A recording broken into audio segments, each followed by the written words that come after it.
Hi everyone, ഞാൻ നിങ്ങളുടെ സ്വന്തം ജനീഷ്. എൻ്റെ പുതിയൊരു എപ്പിസോഡിലേക്ക് എല്ലാവർക്കും സ്വാഗതം. അപ്പോൾ ഇന്ന് ഞാനുള്ളത് നെല്ലിക്കുന്ന് ബീച്ചിലാണ്. ഞാനും ഷമ്മാസും ഇവിടത്തേക്ക് വന്നതാണ് ഫുൾ എൻജോയ്മെന്റ് ആക്കാൻ. പക്ഷേ ഇത് നട്ടുച്ചായിപ്പോയി ഗൈസ്. എൻജോയ്മെന്റ് ഒന്നും ആക്കാൻ പറ്റൂല.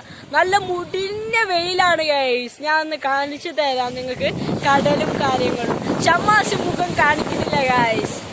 ഇതാ ഞാൻ ഇങ്ങനെ കടല്, നല്ല തിരവും ഫുള്ള് തിരവും കാര്യങ്ങളാണ് ഗൈസ്. അത് നല്ല ഇപ്പൊ നട്ടുച്ച പറഞ്ഞ അങ്ങനത്തെ വെയിലും കാര്യങ്ങളാണ്. ഇതവിടെ ലൈറ്റ് ഹൗസ് ആണ്. അത് മുകളിലേക്ക് കയറാൻ ഇപ്പൊ അടിച്ചിട്ടുണ്ട് ഗൈസ്. വളരെ ഷഡായി ഇല്ല, നിങ്ങൾക്ക് അത് കാണിച്ചു തരത്തിനും അത് ഇപ്പോൾ അടിച്ചിട്ടുണ്ട്. ഇത് ഇവിടെ ഇങ്ങനത്തെ ഒരു സ്ഥലമാണ്.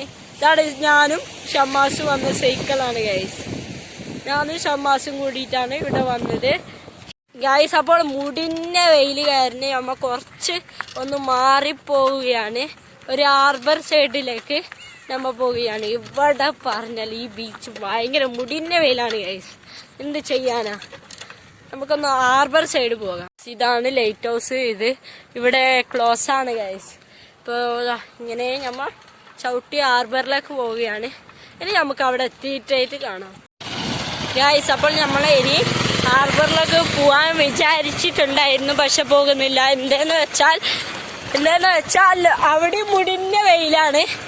അതുകൊണ്ട് നമ്മൾ അവിടെ നിന്ന് കുറച്ച് ബാക്കോട്ടുള്ളൊരു അടുത്തേക്ക് പോവുകയാണ്. അവിടെ എത്തിയിട്ട് കാണാം ഗൈസ്. അപ്പോൾ നമ്മൾ ഇത് ഇവിടത്തേക്ക് എത്തി. ഇത് ഹാർബറല്ല, ജസ്റ്റ് ചെറിയൊരു തണലിലൊക്കെ വന്നിട്ട് നമ്മൾ എത്തിയതാണ്. ഇവിടെ ബോട്ടുണ്ട്, ഇവിടെയും ബോട്ടുണ്ട്. നല്ലൊരു വ്യൂ ആണ് ഗൈസ്. എന്തോ ഒരു ഭംഗിയാണ്. അവിടെ എന്ന് പറഞ്ഞാൽ ഭയങ്കര മുടിഞ്ഞ വെയില്. എന്ത് ചെയ്യാനേ പറ്റൂല ഗൈസ്. എന്ത് ചെയ്യാനാണ്. നമുക്കൊന്ന് ഈ വീഡിയോ ഒന്ന് വൈൻഡപ്പ് ചെയ്താലോ. ഈ വീഡിയോ ഇഷ്ടപ്പെട്ടവർ സബ്സ്ക്രൈബ് ചെയ്യുക, ലൈക്ക് ചെയ്യുക, ഷെയർ ചെയ്യുക. Thank you.